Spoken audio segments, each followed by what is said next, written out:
Hello दोस्तों, welcome to my channel education most important things. जैसा कि आप लोगों ने कल वर्ब के विषय में जाना था और आज हम वर्ब को आगे बढ़ाते हैं। तो आप लोगों ने पढ़ा था कि वर्ब को हमने कितने भागों में बांटा है और वर्ब रेगुलर वर्ब भी होती है और इरेगुलर वर्ब भी होती है। तो जैसा कि आप लोगों को दिख रहा होगा कि ये हैं रेगुलर वर्ब, यानी कि इन वर्ब में कोई भी चेंज नहीं होता है।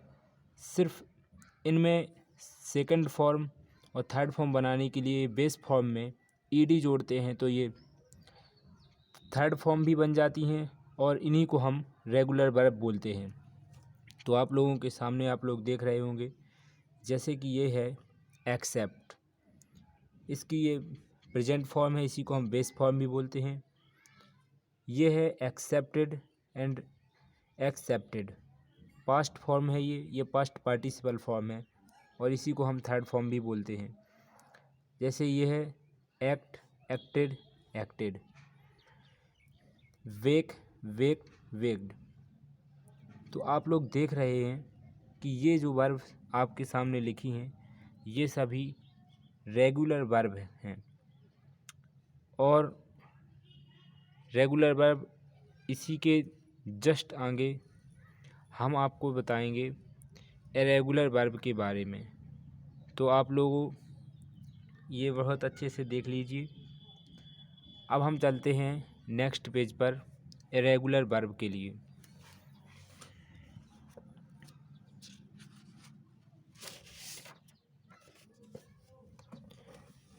ये रही आपके सामने इरेगुलर वर्ब। तो इरेगुलर वर्ब में क्या होता है कि जो बेस फॉर्म रहती है, जैसे ही हम उसको पास्ट सिंपल या पार्टिसिपल में चेंज करते हैं तो उसमें चेंज आ जाता है। जैसे यहाँ पर है अवेक और ये अवॉक, अवेकन, और ये वी, वॉजबर, वीन, ये थर्ड फॉर्म में लगती है। विलो, विली, विलोन, विल्ड, विल्ट, बिल्ट, और buy, bought, bought, catch, caught, caught. तो आप लोग देख रहे होंगे कि ये जो बेस फॉर्म लिखी है और इनकी ये सेकंड फॉर्म एंड ये यहाँ थर्ड फॉर्म पर है। इसी प्रकार इस साइड भी यहाँ पर ये लिखा है जैसे कि रीड, रीड, रीड, रीड की सभी फॉर्म सेम होती हैं।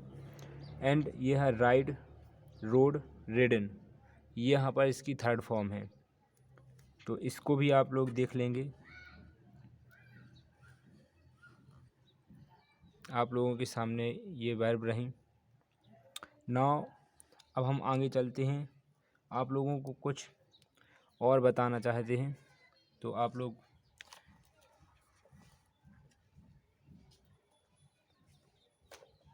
अब हम आपके लिए लाए हैं ये कन्फ्यूजिंग वर्ब्स। आप लोग देख रहे हैं कन्फ्यूजिंग वर्ब्स। तो कन्फ्यूजिंग वर्ब्स में आप लोगों को पता होगा कि जैसे कि आप लोग देख रहे हैं एग्ज़ाम्पल नंबर 1 ही, और यहाँ पर ये ब्लैंक है, the picture on the wall. अब आप लोगों को यहाँ पर ये भी समझ नहीं आ रहा होगा कि यहाँ पर हम हैंग भरना है या हंग या हैंग्ड या नन ऑफ दीज। तो इस कन्फ्यूज़न को हम दूर कर देंगे आपकी।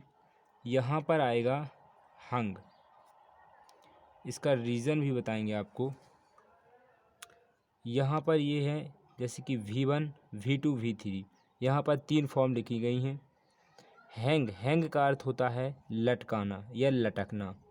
हैंग बेस फॉर्म है, यानी कि हैंग लटकने से संबंधित है। अब जैसे ही हम इसको हैंग को सेकंड फॉर्म में लाते हैं तो हैंग्ड, और यहाँ पर हैंग्ड ये सेम है, यानी कि ये रेगुलर वर्ब है और कन्फ्यूजिंग वर्ब भी है। तो आप लोग देख रहे हैं यहाँ पर हैंग, हैंग्ड, हैंग्ड सेम रहा, जबकि नीचे हैंग सेकंड फॉर्म में हंग और थर्ड फॉर्म में यहाँ पर हंग हो गया। तो क्या होता है कि जब कभी भी लिविंग थिंग की बात होती है तो लिविंग थिंग में हम यूज़ करते हैं हैंग, हैंग्ड का, एंड उसके बाद हम यूज़ करते हैं हंग का। जो कि नॉन लिविंग थिंग होती है। तो आप लोग देख रहे हैं he hung the picture on the wall, उसने तस्वीर को दीवार पर लटकाया। यहाँ पर हम हंग भर देते हैं, हंग। तो आप लोगों को ये कन्फ्यूज़न दूर हो गई होगी, क्योंकि इसका यूज़ होता है नॉन लिविंग थिंग के लिए। यहाँ पर ये पिक्चर है जो नॉन लिविंग थिंग है। यदि किसी व्यक्ति को लटकाने की बात होती या किसी व्यक्ति को फांसी पर लटकाया जा रहा है तो उसके लिए हम यूज़ करते हैंग्ड, जो कि लिविंग थिंग है। जस्ट नाउ अब हम आगे चलते हैं। सेकंड एग्जांपल है the university was found in 1950।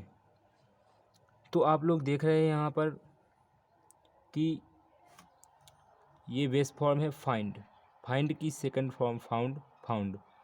इसका अर्थ होता है खोजना। और फाउंड, फाउंडेड, फाउंडेड, इसका अर्थ होता है स्थापित, स्थापित करना।